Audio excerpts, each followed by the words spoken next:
Buenas tardes a cada uno de ustedes. El R Sínodo del Golfo de México da la bienvenida a esta conferencia. La conferencia se llama El cumplimiento del tiempo, una lectura litúrgica sobre Navidad. Y antes de tener la conferencia vamos a escuchar al presidente de la respetable Asamblea General, al pastor Adolfo Arias Copp. Queremos escucharlo y después vamos a pedirle al pastor que él haga la oración, y también pues todos los que van a escuchar también esta conferencia sea de edificación a cada uno de nosotros. Lo escuchamos, pastor Adolfo. Gracias, pastor Abel. Pues mis amados hermanos, muchísimas gracias por permitirme participar con ustedes en este inicio de la conferencia, y a todos nuestros amados hermanos que conforman el respetable Sínodo del Golfo de México, a todos los hermanos de la Iglesia Nacional Presbiteriana de México que están conectados y que van a participar escuchando esta conferencia. Les saludamos en el nombre de nuestro Señor Jesucristo. Y como pues es el tema de ahora, ¿verdad? Tiene que ver con la Navidad, tiene que ver con el tiempo que estamos viviendo, pues también queremos, en nombre de la respetable Asamblea General, les deseamos una feliz Navidad, y que en medio de esta crisis que hemos vivido, ¿verdad? Pues de salud y económica, el Señor nos permita mirar la luz del Evangelio, mirar la luz de la esperanza, la luz del amor que es Cristo Jesús. Mis amados hermanos, que el Señor les bendiga. Es un gusto saludar a la directiva del respetable Sínodo del Golfo de México, Pastor Francisco Limón. Gusto en saludarle. Gracias, que el Señor pastor le bendiga y le use para su gloria. Vamos a orar para iniciar este evento en esta hora. Oramos, hermanos. Padre, te agradecemos la oportunidad que nos has dado de llegar a este tiempo, casi finalizando el año 2020. Gracias por todas las cosas que han pasado durante este año, por todas las experiencias vividas, por todo lo que hemos aprendido, pero sobre todo, Señor, no podemos pasar por alto el recordar el evento glorioso que cambió la historia del mundo, el evento glorioso que le trajo la esperanza a este mundo que vivía en tinieblas y en pecado, el nacimiento de Jesucristo. Y hoy lo celebramos, lo recordamos, pero sobre todo miramos hacia el futuro de la iglesia, hacia el futuro donde está puesta nuestra esperanza, nuestra mirada en Jesús, el autor y consumador de la fe. Padre, bendice la vida del respetable Sínodo del Golfo de México. Bendice la vida de los directivos. Bendice la vida del pastor Francisco Limón, que va a estar exponiendo en esta ocasión.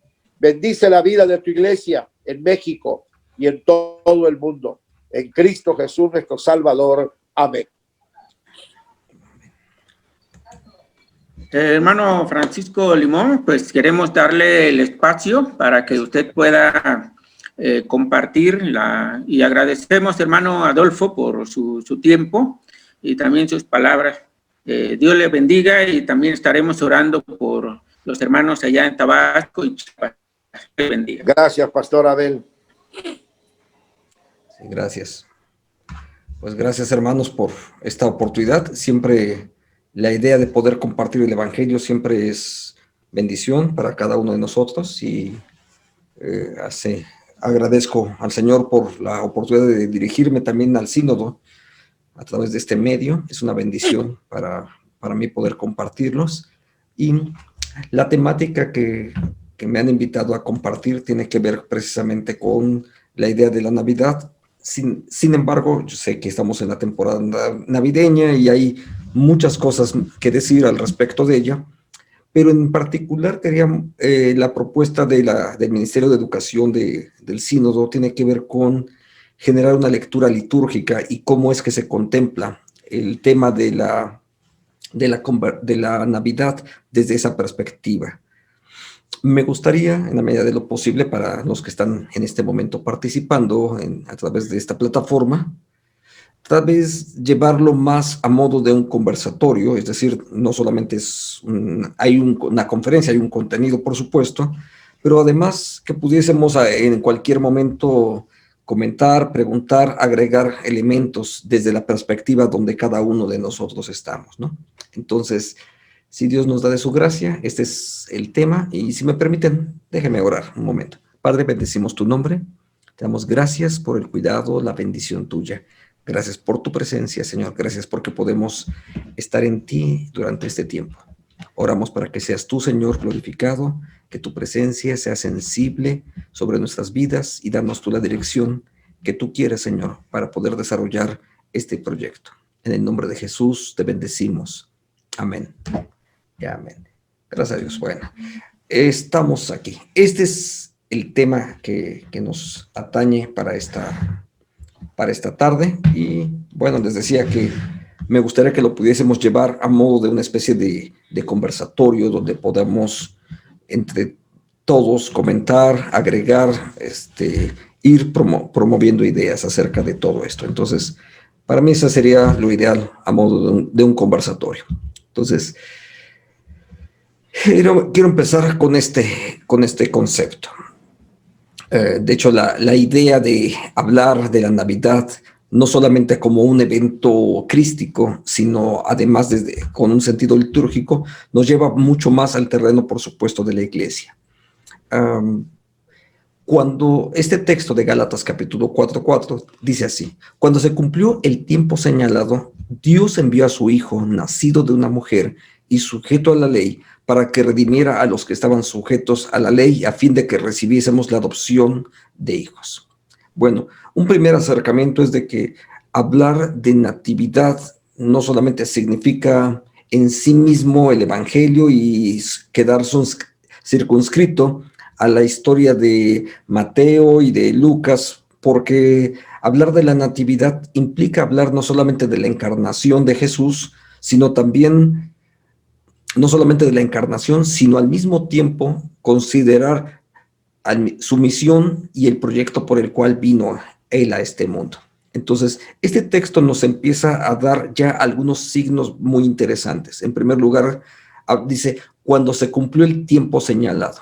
Entonces, en el cumplimiento de los tiempos, y ahí es donde poco adelante vamos a jugar con 2 o 3 términos específicos de la palabra tiempo, porque la palabra tiempo por lo menos la podemos leer como la anticipo, como un kairos, como el cronos o como aion. O sea, son 3 formas por lo menos distintas de cómo se conceptualiza el tiempo en el texto del Nuevo Testamento. Pero el texto del Evangelio de Pablo justamente dice eso: cuando llegó el cumplimiento del tiempo. Entonces Dios envió a su Hijo, eso es encarnación, nació de una mujer, sujeto a la ley, y esa parte, por supuesto, que tiene que ver no solamente con la misión, sino la manera de vida de Jesús, y en particular lo siguiente es muy interesante: para que redimiera a los que estaban sujetos a la ley. Y por supuesto, ustedes ya conocen, estoy hablando con creyentes, con pastores.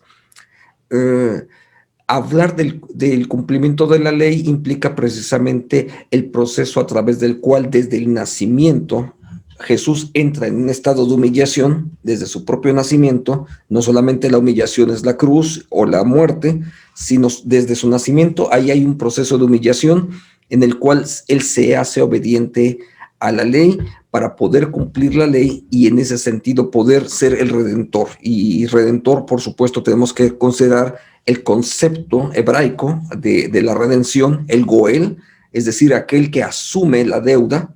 Por supuesto, el relato de Ruth y Booz, sin duda es uno de los ejemplos más interesantes en el Antiguo Testamento para poder visualizar en ese sentido de el que redime, el que adquiere o compra la deuda, pero la compra a favor de otro, ni siquiera es para sí mismo la deuda. O sea, no asume, simplemente no compra para sí, sino compra a favor de otro. Entonces, el concepto de Goel, por supuesto, está ahí muy detrás de todo este concepto, ¿no? A fin de los que estaban sujetos a la ley, pudiésemos entonces recibir la adopción de hijos. Y ese es el propósito, diríamos, ulterior de la encarnación o de la natividad de Jesús. Entonces, con estas 2 o 3 ideas ya en mente, seguramente podemos avanzar un poquito y entonces continuar con esa lectura y hablar de el concepto que está en el texto mismo. En la plenitud de los tiempos, es decir, el texto griego ahí, pleroma tu cosmou, tiene un claro sentido escatológico. Entonces, no hay que buscarle mucho al respecto de esto. El texto en sí mismo ya enuncia una idea escatológica porque habla de cuando llega el cumplimiento o la plenitud. La palabra pleroma precisamente habla de lo que se necesita ser completado y entonces, ¿qué es lo que está completándose? Justamente los tiempos. Justo aquí vale la pena resaltar que está usando la palabra cronos como trasfondo y no está usando kairos o aion, sino que en el tiempo cronológico, en el tiempo de nuestra historia real, finalmente ahí hay un punto importante. Ahora, aquí es importante ubicar cuál es el sentido del tiempo hebraico y tenemos que diferenciarlo de otros sentidos del tiempo en otras culturas. Por lo menos vamos a hacer estas 2 o 3 distinciones. En primer lugar, por ejemplo, la cultura hindú o budista, donde el tiempo es cíclico y constantemente está repitiendo. Bueno, en este caso no se trata de ese estilo. En el caso del cronos que se está utilizando aquí, es un tiempo histórico, lo cual no solamente refiere, por supuesto, a nuestra propia historia, porque el tiempo kairos podría referirse en un sentido también, si puedo decirlo así, metahistórico, porque refiere a una percepción de la espiritualidad o del tiempo con Dios, que ahí estamos hablando de algo totalmente distinto. Pero el tiempo cronológico refiere a la propia historia, a la experiencia del ser humano. Entonces, ahí hay ya algunos elementos con los cuales vamos a seguir trabajando. Ahora, mencionaba que tiene un sentido escatológico, por supuesto, pero podemos observarlo como Jesús inicia su ministerio y justamente inicia diciendo, el tiempo se ha cumplido. Otra vez nos damos cuenta que hay una línea muy, muy semejante, como el apóstol Pablo lo citó en Gálatas. Entonces, hay una percepción perfectamente clara de que el tiempo se ha cumplido, el reino de Dios se ha acercado. Entonces, aquí no solamente es el tiempo, sino que estamos hablando particularmente del reinado de Dios que ha iniciado. Si, como muy protestantes diríamos, estamos enunciando la idea de una escatología inaugurada, la cual se hace presente, y que de ahí en adelante, si puedo continuar con esas otras percepciones del tiempo, estamos hablando de el inicio de un fin que está, o del escatón, si puedo decirlo en griego, que finalmente ahora ya está en desarrollo. Estos son los últimos tiempos. Entonces, el pasaje par de este texto de Marcos en el Evangelio de Mateo justamente lo enunciaría más o menos en los mismos sentidos, ¿no? En el mismo sentido, finalmente, el reino de los cielos no solamente está acercado, sino que estos son, además, agregaría el Evangelio de Mateo, estos son los últimos tiempos. Entonces, el mensaje es perfectamente claro, la natividad tiene que ver con inaugurar los últimos tiempos. Entonces, esos últimos tiempos tienen algunas características que necesitamos considerar después, ¿no? Pero tiene que ver con eso. Es entonces la irrupción del reino como el término de este tiempo. Y ahí es donde tenemos que ir a la otra palabrita que también se refiere al tiempo, aeón o era, como se puede traducir generalmente en español, ¿no? Entonces, esta era está terminando.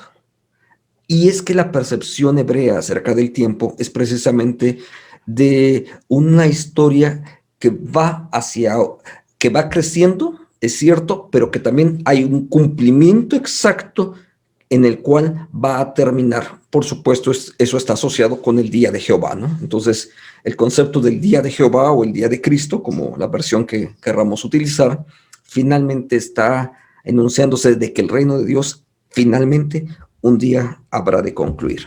Ahora, la Navidad también implica signos de inicio y de conclusión.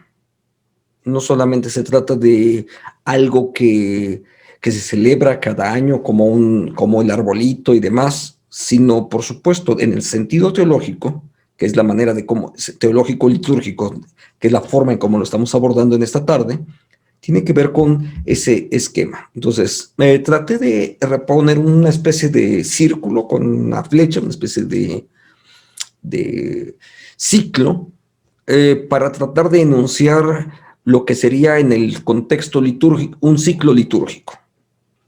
Entonces, la liturgia, cada año, de alguna manera, lo que hace es reactuar la historia de la salvación. Entonces, esta reactuación de la historia de la salvación, y voy a usar unos cuantos términos para poner de una forma bosquejada, porque no podríamos hacerlo de forma amplia, no es una clase de eso, pero ir colocando por lo menos en ese ciclo litúrgico cuáles son los elementos que componen el ciclo litúrgico, por lo menos los grandes rasgos, no son todos, por supuesto, ¿no? Entonces, hay una temporada de Adviento-Natividad, y esa temporada de Adviento-Natividad va a estar más adelante precedida, esos son los dos grandes ciclos litúrgicos, particularmente en el calendario, es Adviento-Natividad y Cuaresma-Pascua. Cada uno de ellos ubicados precisamente de un periodo de preparación, como es el Adviento, es una preparación para la Natividad, y la Cuaresma es una preparación para la Pascua. Yo sé que de pronto algunos de los hermanos pensarán, decir, a ver, Cuaresma, eso es entre los católicos. Bueno, permítame corregir. Eso está en el ciclo litúrgico, o sea, no corresponde a católicos o evangélicos. Que mayormente los evangélicos no lo utilicemos, eso es otro asunto, pero forma parte de nuestros calendarios litúrgicos. Entonces, usted puede ir a consultar su libro de liturgia de la Iglesia Nacional Presbiteriana y ahí va a estar justamente estos mismos conceptos, ¿no? Entonces, no es distinto. ¿Por qué? Porque forma parte de la misma cristiandad. Entonces, son dos ciclos litúrgicos, pero al mismo tiempo son diferentes. El tiempo de preparación, el primer ciclo, es decir, el ciclo Adviento-Natividad, es un ciclo festivo, y el ciclo de Cuaresma-Pascua es un ciclo penitencial. Tienen caracteres totalmente distintos, aunque en ambos casos existen. Y después de la Cuaresma, después de la Pascua de Resurrección, que sería el término más correcto, usted puede después agregarlo, después de la Pascua de Resurrección, que sería además la forma más protestante de definirla, tenemos una temporada larga que la podemos denominar como la temporada del reino. Claro, estoy explicando el ciclo litúrgico a muy grandes rasgos, no estoy considerando muchos otros elementos que están ahí presentes, pero déjenme mencionar nada más algunos de ellos. Por ejemplo, entre Natividad y Pascua, por lo menos hay dos grandes festividades que no deberíamos de pasar por alto. Esas dos fiestas son dos fiestas, por cierto, de carácter cristológico. La primera de ellas, la Epifanía, es decir, la manifestación de Jesús como sagrado, como Dios, la Epifanía, y que normalmente la asociamos con el día 6 de enero. Entonces, en el calendario occidental, cristiano occidental, se celebra el 6 de enero la Epifanía de Jesús. Es la manifestación de lo sagrado.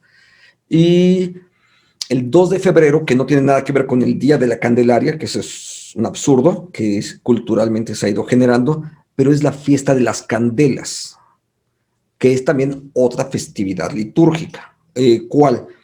Jesús es, la forma antigua de definir la luz, eran la candela del mundo. Jesús es la candela del mundo, Él es la luz del mundo, es la luz que alumbra en este mundo. Entonces, la fiesta de la Candelaria, que a veces así es conocida, el 2 de febrero, es justamente otra festividad litúrgica y está asociada particularmente en este sentido está asociada, por supuesto, con la idea de Cristo. Es una fiesta cristológica que debemos de ubicar.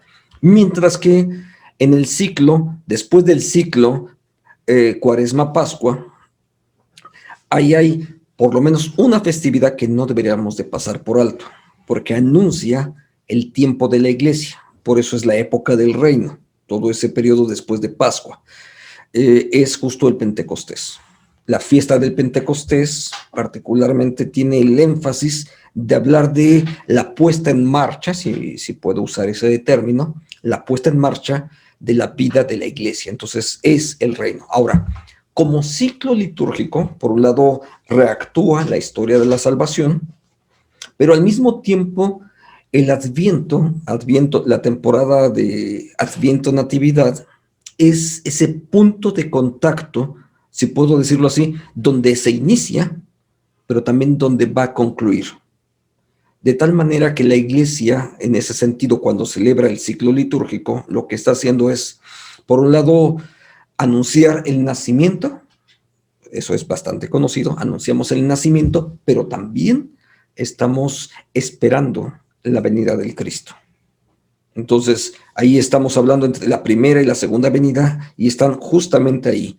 Entonces, de ahí se genera esa tensión escatológica porque en el lapso en el que estamos finalmente desde esta experiencia litúrgica, es el final de los tiempos. Bueno, aunque está escrito precisamente en los evangelios.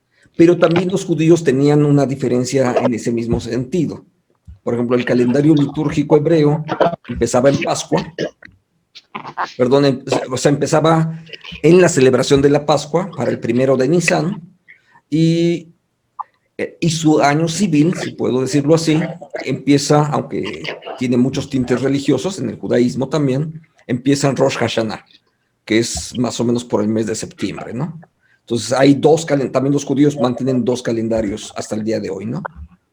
Por eso si ven que alguien recibe felicitaciones, un judío recibe felicitaciones de Año Nuevo en septiembre, nos adelantaron, están celebrando su propio año judío, ¿no? Entonces es diferente nada más, es el 1 de Elul, si mal no recuerdo. Ok, bueno, no sé si hay otros comentarios o preguntas sobre esto. Sí, Pastor Francisco, aunque sí hay un poco de resistencia, más los pastores en cuanto al Adviento, y bueno, en la Cuaresma también, tal vez muchos de ellos se asemejan mucho a lo que la Iglesia Católica está celebrando, ¿no? Pero sí veo que hay mucha resistencia a celebrar el tiempo de Adviento, solamente le dan énfasis a lo que es la Navidad. Tal vez la pregunta es por qué esa resistencia y solamente enfatizamos el culto de Navidad, hasta ahí nada más, y el culto de crucifixión es lo más importante.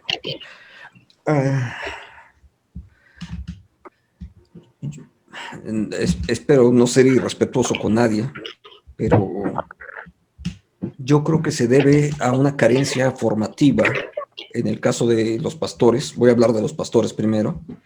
Creo que en el caso de los pastores se debe a una carencia formativa. La iglesia presbiteriana es una iglesia no solamente de carácter confesional, sino que dentro de su confesión habla acerca justamente de que se considera parte de la Iglesia Universal. Y como parte de la Iglesia Universal, justamente el calendario litúrgico forma parte de la experiencia de la Iglesia Universal, que no es católica, y debo de agregar aquí algún dato de carácter histórico. El catolicismo contemporáneo no empezó en el siglo I. Esa es una historia que ellos han creado. Pero sería igual o sea, pensar que el catolicismo contemporáneo surgió en el siglo I es igual que pensar que si Timoteo fue ordenado por la imposición de las manos del presbiterio, ya estaban los presbiterianos en el siglo I. Y obviamente eso es algo ilógico en el sentido histórico. Realmente el texto sí dice del presbiterio en la versión Reina Valera, pero se refiere simplemente a un grupo de ancianos. pero los hermanos que tradujeron el texto de Reina Valera 60 lo dejaron tal cual, en su versión griega, en ese sentido. Pero no implica eso que los presbiterianos están desde el siglo I, porque entonces Pablo hubiese sido presbiteriano seguramente, ¿no? Entonces, el catolicismo contemporáneo, y voy a hablar de contemporáneo, no del siglo XXI, el catolicismo contemporáneo es producto de la contrarreforma protestante del siglo XVI.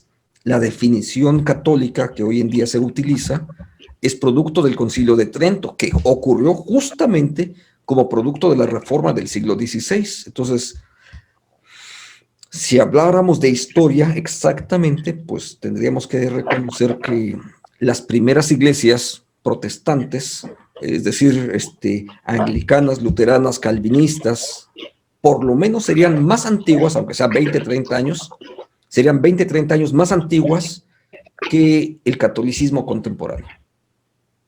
Pero eso es una cuestión de historia, digo, eso en ocasiones no se menciona, pero está en cualquier libro de historia realmente, ¿no?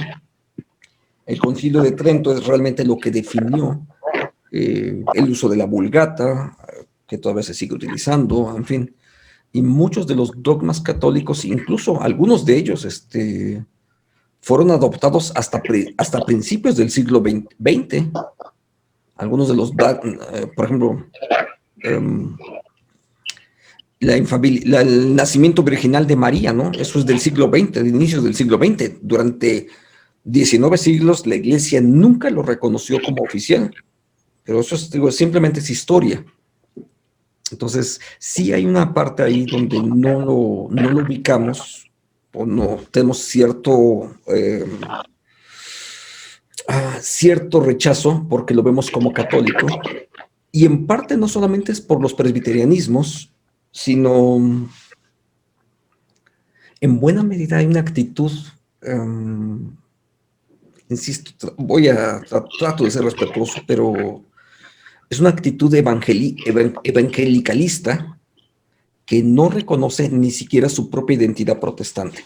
Y dicho de paso, o sea, los presbiterianos no somos evangélicos, somos protestantes. O sea, si hablamos de confesión de fe exactamente, somos una iglesia confesional, y a partir de ese concepto de confesional, ni siquiera denominacional, porque esa es otra categoría, y la idea de evangélicos, cuando se utilizó en México en 1900, producto de las misiones precisamente en México, y no solamente en México, sino para toda América, entonces empezó a usarse el concepto de iglesia evangélica protestante, presbiteriana, iglesia evangélica bautista, iglesia evangélica metodista, etcétera. Pero ese era un trabajo de misión, no tenía que ver con las definiciones de cada una de las iglesias, sino simplemente era un trabajo de misión para definir o crear un grupo de contraste en función de un catolicismo dominante, ¿no? Pero bueno, eso fue a principios de 1920, por lo menos en el Congreso de Cincinnati, donde se define la política misionera para América Latina, desde Estados Unidos, obviamente.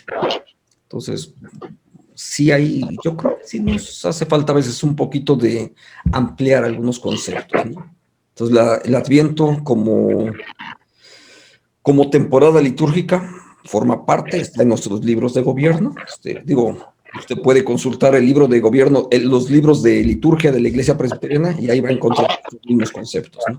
Si se celebran o no, yo creo que a veces se debe a falta de información y algunas ocasiones a malos entendidos, porque incluso hay una que otra iglesia, incluso presbiterianos, que ya no celebran Navidad, ¿no? Pero en el sentido histórico, por supuesto, sabemos que Jesús no nació el 25 de diciembre, ¿no? Es la fecha en la que la celebramos, pero no significa, no estamos celebrando un evento, no estamos celebrando estrictamente el día en el que él nació. O sea, Jesús sería muy complicado ponerle una fecha en particular. Digo, hay muchos trabajos que podríamos citar, pero con honestidad nadie podría decir que Jesús nació 100% seguros en abril o en septiembre o en diciembre. O sea, eso es simplemente históricamente no es demostrable. Entonces, simplemente tomamos una fecha convencional que la Iglesia adoptó por ahí entre el siglo II, entre el siglo IV. Hay ciertas discrepancias de cuándo adoptó la fiesta de la Natividad y que hubo una razón, por supuesto. La fiesta de la Natividad se celebra en particular desde dos perspectivas. Una, como un acto de evangelización de la cultura, por un lado, y por la otra, como un acto teológico para afirmar la encarnación de Jesús. Entonces, o sea, tiene una razón teológica más que histórica la celebración de la Natividad. Y si puedo decir, pienso que es más de teología y de evangelización las razones de por qué se celebra la Natividad el 25 de diciembre en el mundo occidental. Porque finalmente la Iglesia de Oriente sigue celebrando la Natividad el día 6 de enero, ¿no? Tienen su propio calendario litúrgico. Entonces, bueno, son diferencias, por supuesto, entre cada uno de ellos. No sé si te ayuda eso, pastor. Los comentarios son demasiado largos, tal vez.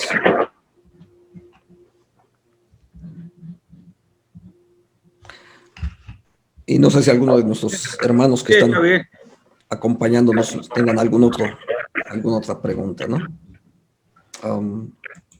Ok, voy a seguir porque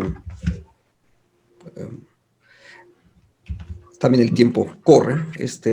Por un lado, entonces, recuperando del ciclo litúrgico el concepto de Adviento, vemos que este círculo es un tiempo de espera mesiánica, pero a diferencia del ciclo de Pascua-Resurrección, este es una experiencia gozosa, es de carácter de celebración, pero la celebración tiene como objetivo precisamente la salvación que Dios ha traído a su pueblo. Entonces, uno puede leer, por ejemplo, ahí los textos de la natividad de Jesús, el anuncio de los ángeles y demás. Entonces vemos no solamente el sentido festivo, sino de gozo en particular, pero que además es porque la salvación ha llegado hasta nosotros. Entonces el sentido litúrgico tiene que ver con eso. Esa es la temporada de Adviento. La natividad por sí misma implica entonces la llegada de la salvación como la culminación del tiempo. Y entonces ahí, particularmente si puedo decirlo así, ahora sí van a ser coincidentes en ese punto los tres conceptos de tiempo. El tiempo histórico, que es como empezamos la relación, el tiempo como una era nueva, ahora un poco más adelante vamos a ver algo acerca de ello, y el tiempo como kairos, porque esos tres conceptos de tiempo en el sentido teológico coinciden con la natividad. Entonces, el propósito teológico de la natividad tiene que ver con recordarnos la salvación que hay en Cristo Jesús. Entonces, en el sentido más de ese kairos, se encuentra el relato de Simeón, donde el cumplimiento del tiempo finalmente ha llegado. Veamos el texto. Señor, ahora despides a este siervo tuyo y lo despides en paz, de acuerdo a tu palabra. Mis ojos han visto ya tu salvación, que has preparado a la vista de todos los pueblos, luz reveladora para las naciones y gloria para tu pueblo de Israel. Este fragmento, por supuesto, del Evangelio de Lucas es lo que Simeón dice y forma parte de la experiencia litúrgica en el Evangelio de Lucas, el fragmento que es conocido como, precisamente así como inicia el texto. Señor, ahora despides a tu siervo, el Nunc Dimittis, que también el Nunc Dimittis justamente es, ya mis ojos han visto la salvación, el tiempo finalmente ha llegado, el cumplimiento ya está, ya no hay más que hacer porque finalmente la salvación se hace presente. Ahora, por supuesto, las citas que estoy poniendo abajo, Isaías 42, Isaías 49, muestran claramente que se trata de una lectura mesiánica, por supuesto, de los cánticos del siervo de Isaías, y además hablar de los cánticos del siervo reflejan otra vez ese mismo sentido escatológico, ¿no?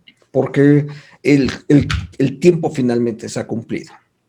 Otra lectura sería la del Bautista, donde él enuncia más la idea ya no del Cronos o del Kairos, sino de la era, el aion. Mateo 3, 2 y 3, diciendo, arrepentíos porque el reino de los cielos se ha acercado. Ahí otra vez el concepto de irrupción del reino, pues hablando de Jesús, es aquel de quien habló el profeta Isaías cuando dijo, voz del que clama en el desierto, preparad el camino del Señor, enderezad sus sendas. Otra vez regresamos a los cánticos del siervo, otra vez el concepto de la mesiandad en este mismo texto, pero al mismo tiempo es un cambio entre una era y otra era. ¿Cuál? Ha empezado ahora la era mesiánica. El tiempo del reino ha llegado justamente ahora para que el pueblo del Señor pueda ser partícipe de este nuevo proyecto. Entonces, ¿quién lo inaugura? Pues precisamente es Dios a través de su Mesías, quien lo hace posible para que podamos todos nosotros, como creyentes en Jesucristo, como discípulos de Él, poder participar. Entonces, la natividad es ese espacio donde confluyen los tiempos. Y voy a usar un par de categorías distintas, donde gracia y paz se hacen presentes, pero también se hace presente el concepto de juicio y retribución. Ambos conceptos están ahí, forman parte del concepto de la natividad, porque ambos conceptos debemos de verlos desde la misma dinámica. Alguien lo explicó de una forma muy interesante, diciendo, donde el nacimiento en Belén y la crucifixión en Jerusalén son parte de un mismo evento. Y la natividad es ese punto, si puedo decirlo así, que origina ambos conceptos. Entonces, la natividad siempre la tenemos que ver a la luz de la cruz, porque justamente esa es la razón por la cual Jesús nace. Pero además de esos dos conceptos, son ahí confluyen los tiempos, porque estamos hablando, por supuesto, del día de Jehová. Y el día de Jehová, para unos, para los que Dios eligió y que forman parte de su pueblo, ellos son la iglesia. Para la iglesia, el día del Señor siempre será gracia, paz y misericordia. Para los que no son iglesia, entonces hablamos de juicio y retribución. Entonces, aquí hay, para una comunidad de destino, la iglesia como comunidad de destino, hay gracia y misericordia. Hay paz, hay gozo. Para los que no están en esa misma comunidad, entonces para ellos el día del Señor es juicio y retribución simultáneamente. Entonces el concepto está ahí presente desde ambos lados. Eso nos presenta la idea de un tiempo bisagra en el cual nosotros nos encontramos. Litúrgicamente, la natividad termina un ciclo, termina la temporada del reino, iniciamos un nuevo tiempo. Eso es, digamos, de manera natural en el texto. Entonces, ese tiempo bisagra es eso. Una era termina para dar paso a otra. Si lo ubicamos dentro del canon bíblico, una era termina, precisamente la era del Antiguo Testamento termina y da paso a la era del Nuevo Testamento, con dos formas diferentes de cómo se administra la gracia, porque el concepto general en ambos lados es la gracia. Entonces, la gracia finalmente está ahí en ambos lados, pero se administra de una forma distinta. Confesión de Fe de Westminster, ahí lo puede uno buscar, ¿no? Por un lado, la ley administrada como ley obediencia en el Antiguo Testamento y en el Nuevo Testamento administrada la gracia a través del Evangelio y de la fe. Entonces, la gracia es la misma, pero la era es la que ha cambiado. Hay una forma de cómo ocurría en el Antiguo Testamento, hay una nueva manera, y de ahí que en el sentido litúrgico normalmente se fechaban los años diciendo año de la gracia del Señor, ¿no? Porque estamos ante una nueva era, pero en el sentido escatológico al mismo tiempo estamos diciendo esta es la última era, porque así lo dijo Jesús en el Evangelio de Mateo. Entonces es la última, por eso es que este es el último espacio para que como iglesia hagamos la parte que tenemos que hacer, el ministerio, el llamado que Dios nos dio, etcétera. Eso es nuestro último tiempo para poder hacerlo. Y no estoy poniéndole fecha y diciéndole a partir del 2021 va a haber, no me corresponde a mí ese tipo de expresiones, ¿no? Pero en el sentido teológico, este es el último tiempo. ¿Cuánto tiempo va a durar? No lo sé. Pero esto me lleva a una dinámica diferente. La idea de peregrinaje y diáspora. El pueblo, en tanto está al final de una era, ha terminado una era, que es la del Antiguo Testamento, iniciamos una nueva era.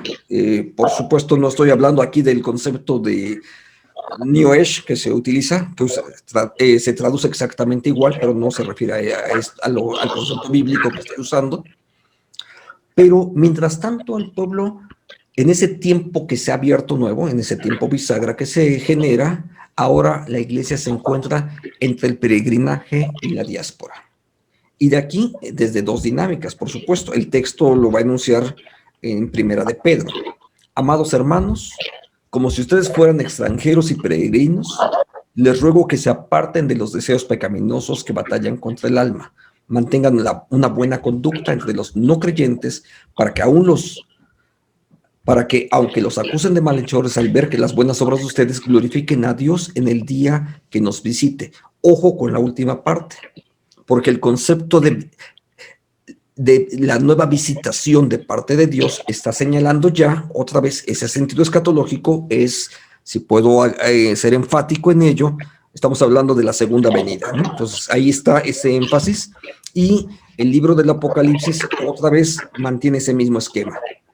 ¿Cómo es que nos vamos a mantener en este esquema durante el peregrinaje y diáspora? Ahorita explico por qué eso es esa idea de peregrinaje y diáspora. Deja que quien sea injusto siga siendo injusto. Que quien sea impuro siga siendo impuro. La iglesia, esa es una parte de los que no son iglesia, la primera parte, los que son iglesia, que quien sea justo siga practicando la justicia y que quien sea santo siga santificándose. Entonces, obviamente el peregrinaje y la diáspora forman parte de la experiencia del ser iglesia. Y aquí trato de explicar un par de ideas. Una, la idea del peregrinaje.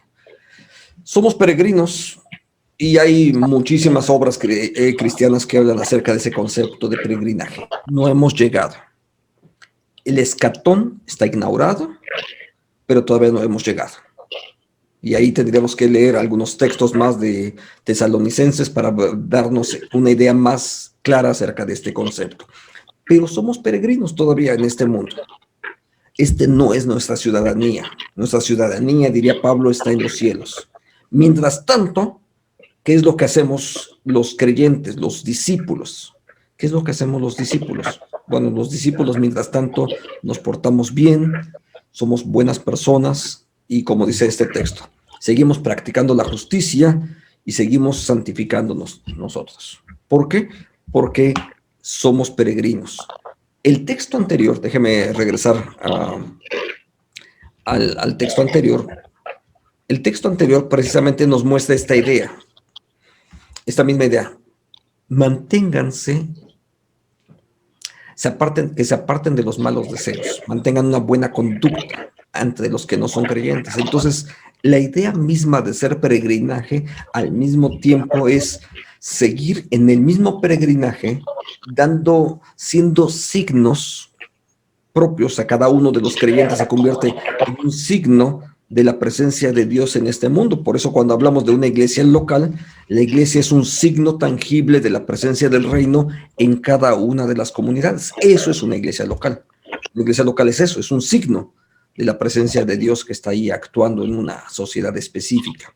Es un signo tangible. Entonces, como cada creyente también es un signo tangible en su familia, con sus amigos, etcétera, es un signo tangible de que la presencia de Dios ahí está actuando. Y por supuesto sirve entonces como testimonio para los creyentes, para animar a los otros discípulos a que ellos permanezcan en la fe, en la gracia, y animarnos a la fe y a las mutuas obras, a las buenas obras, como dice el texto del apóstol Pablo. Eso significa como testimonio. Para los no creyentes, para los que no son iglesia, el testimonio implica justamente que ahí hubo profeta en Israel, diríamos en el Antiguo Testamento, hubo profeta de Israel, y ahí está el testimonio, no lo aceptaron, pero no se quedaron de ninguna manera sin escuchar, sin tener oportunidad de saber acerca de la salvación que hay en Cristo Jesús. Entonces, esa parte tiene que ver con nuestro peregrinaje. Como diáspora, todavía como pueblo de Dios, estamos dispersos, integrados en miles de iglesias independientes.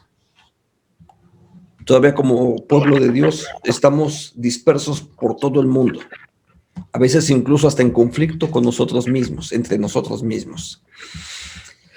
Pero en el día del Señor, toda su iglesia será reunida para todos adorar al Señor. Entonces, en este periodo todavía estamos en el peregrinaje y en la diáspora. Es más, lo podríamos comparar hoy en día con esta experiencia de la diáspora en este momento, ¿no? Por ejemplo, si leemos el texto, los conceptos de la diáspora, cuando el pueblo está en cautiverio, en el cautiverio babilónico, entonces ahí podríamos hacer alguna lectura, y hay lecciones de la diáspora en las cuales nosotros tenemos que crecer. O sea, porque la idea de Jeremías durante la diáspora es lo que Dios le dice a Jeremías para el pueblo, es mientras estés ahí en Babilonia, crece, multiplícate. ¿Por qué? Porque en la paz de esa ciudad tú vas a tener paz. Entonces, la experiencia de la diáspora es también muy importante para la vida de la iglesia, y es algo donde tenemos que seguir aprendiendo y creciendo. Entonces, no sé, yo creo que muchas de las iglesias hoy en día están experimentando la diáspora y a veces medio sobreviviendo, cuando justamente es todo lo contrario. Durante esta diáspora, incluso ocasionada por el COVID, mientras estamos dispersos, somos llamados a crecer ahí. La iglesia debería tener, cada iglesia local debería de tener un plan de crecimiento importante durante este proceso de diáspora, para que cuando regresemos, simplemente seamos más. Pero ese es el momento para crecer que Dios nos ha dado. También, por último, hemos de aprender a discernir los tiempos. Esa es parte de la dinámica en la cual no debemos de perderlo de vista. ¿Por qué? Porque dado el sentido escatológico que el texto tiene y que la natividad representa, el texto de Lucas, en las palabras de Jesús, dice: si saben discernir el aspecto del cielo y de la tierra, ¿cómo no saben discernir el tiempo en el que viven?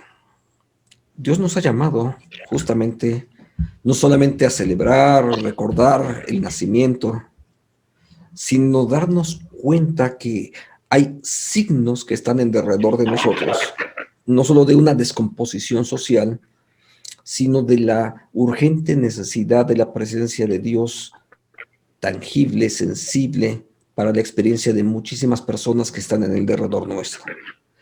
Todavía estamos en misión. O sea, y seguimos haciendo misión, aunque sigamos haciendo misión en línea, pero hacemos misión. Porque el proyecto de la iglesia es ese, siempre ha sido ese. Un pueblo que está en misión. Y como pueblo en misión, al tiempo que vivimos y testificamos, como gentes que somos peregrinos y extranjeros, que durante la diáspora seguimos creciendo y seguimos haciendo misión, y vamos a seguir haciendo misión hasta que el Señor nos llame. Entonces, este es un tiempo para ubicar, y hay muchos conceptos que así como la pandemia parece que ha paralizado a muchos creyentes y que les ha limitado de alguna manera hasta en sus formas tradicionales de cómo viven su fe, así al mismo tiempo, la verdad es que la iglesia debe de saber que siempre está en misión y debe de seguir buscando los elementos para poder seguir proclamando el evangelio. Porque los signos de descomposición siguen estando ahí presentes. ¿Cuáles? Déjenme mencionar nada más uno de tantos. Por cierto, nuestros hermanos de la asamblea estuvieron enfáticos hace unos meses acerca de ese mismo tema. La ideología de género sigue presente, está ahí, representa enormes problemas, no solamente para la identidad cristiana, sino la integridad del ser humano para los próximos años, y está ahí como parte de una lucha pendiente, pero sigue creciendo, mientras que a veces las iglesias hemos permanecido bastante silenciosas al respecto de eso, ¿no? Y no solamente eso, sino estamos hablando de los grandes negocios, el empobrecimiento, la pauperización de la población que sigue galopante. Entonces, la gente que está muriendo, etcétera, porque finalmente hay más gente en este año, hay un número creciente de mortandad. ¿Y dónde está nuestro papel de iglesia en medio de ello? No solamente acompañando a los deudos, sino proclamando el evangelio, consolando, animando. Entonces creo que ahí hay muchas áreas que como iglesias locales tendríamos que seguir trabajando para poder ver en este periodo cuál es el trabajo que nos corresponde para poder seguir desarrollando. Entonces, bueno, quiero dejarlo hasta aquí y pues si hay preguntas, comentarios, con gusto trato de hacer algunos de ellos.